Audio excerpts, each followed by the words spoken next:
Hello everyone, this will be Chapter 7 of Quirk Class Thaumiel, written by Patchwork Life and read by Insect Overlord. This chapter is titled The Average Middle School Experience, and has content warnings for suicide baiting, bullying, and gore. It had been 10 years since the incident at the museum, and Kotsky still treated Izuku like some kind of monster. In no time at all, Kotsky had made himself king of the school and gathered a gang of extras who would follow him around and even obey his every order. And when his goons overheard him calling Izuku a freak, there was nothing to stop their empowerment towards making Izuku's life as miserable as possible. What had started as a simple avoidance had soon turned into whispered rumors, then name-calling. When Izuku applied at the same local middle school as Kotsky, Aldera Junior High, the bullying picked up steam. Still, no matter what methods they used, be that shoving Izuku around, stealing his things, or calling him names, he remained as cheerful as ever. His perpetual smile was almost unnatural, as any human should have broken under years of such treatment. A third year already, Izuku was now preparing for his move from Aldera Junior High to his dream high school. "A little birdie told me the freak decided to apply for UA," Tsubasa crowed, walking into the empty classroom Izuku had chosen to sit in while watching the sunset. Tsubasa was followed by Kotsky's other crony, and Bakugo was taking the rear of his little group.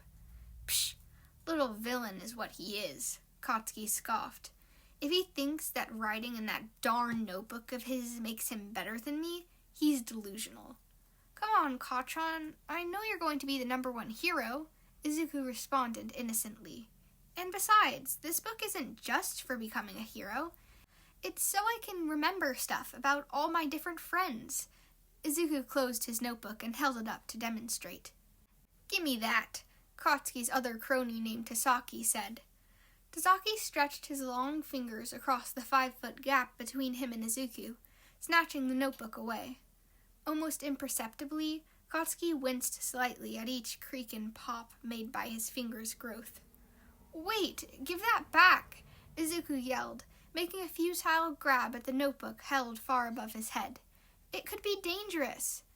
"Like this little book could hurt us," Sasaki jeered, and, like a human crane, swung his arm and the book clutched in his grasp over to Bakugo.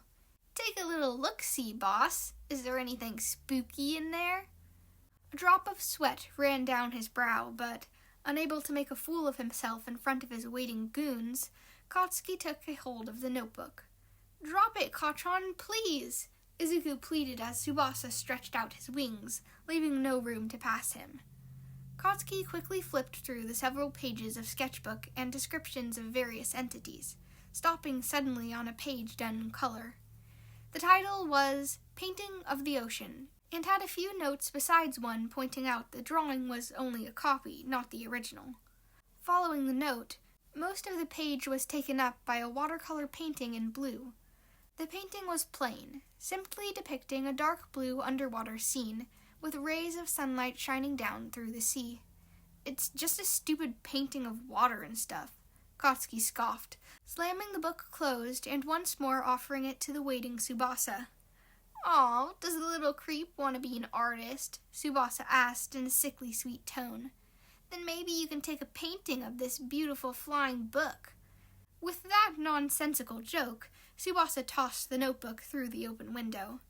Izuku ran to it and leaned out to the window to see his notebook lying several stories below him, soaked in the koi pond below. "You know, you should really grab your book before it gets ruined," Tasaki suggested. "I heard that water and paper don't mix. And if you want a quick way to get down, I'd suggest taking a swan dive out the window," Tsubasa joined in. To Kotsky, Bakugo, being the best meant rising above the rest, and rising above meant ignoring the weak. So, though he may have thought that suicide baiting was going too far, he said nothing in his childhood friend's defense. Instead, Kotsky turned away from the small boy and said, "You're never going to be a hero, okay? So give it up unless you want me to beat it into you." On that note, the boy turned and began to leave the classroom, cronies in tow.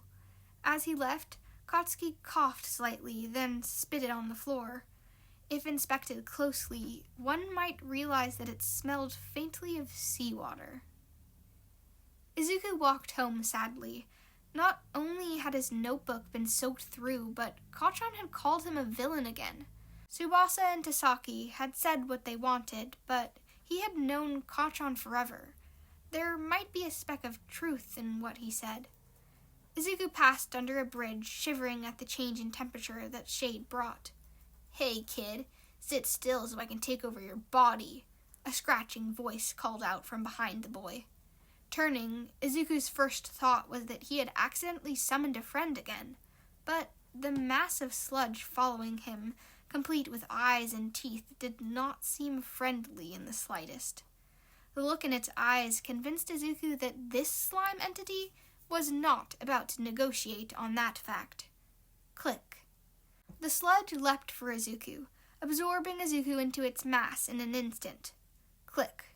"Gotta be fast so I can take over your body before you get a chance to fight back," the villain exclaimed, moving towards the boy's face.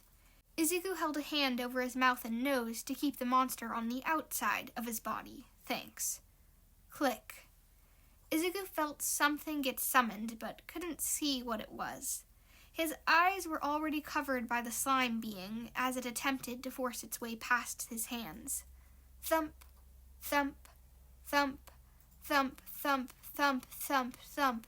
The noise began slow, like a pendulum swinging, slowly getting faster and faster. "No!" the villain screeched. "Do you have any idea what you've just unleashed on the world? Sludge this! I'm out of here!" With a sucking noise, Izuku's vision returned as the sludge over his eyes slid away, reforming into a single mass. Fearfully, the slime tried to slip down to the nearby sewer grate, an attempt thwarted by the large black object slamming directly into the villain, leaving nothing but a green splatter across the underpass. The squished remains of an eyeball could be seen stuck to the wall. The thumping object appeared to be a black rubber ball, the size of a melon.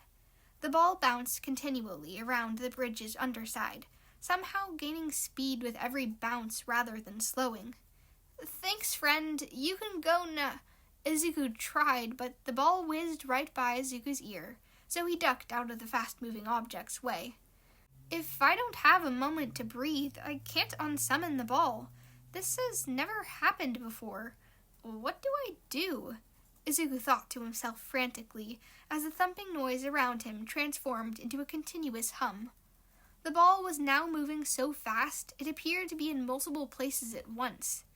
How do I stop this thing? Maybe the sludge was right. Thankfully, a passerby appeared just in time to help. "Regular citizen, smash!"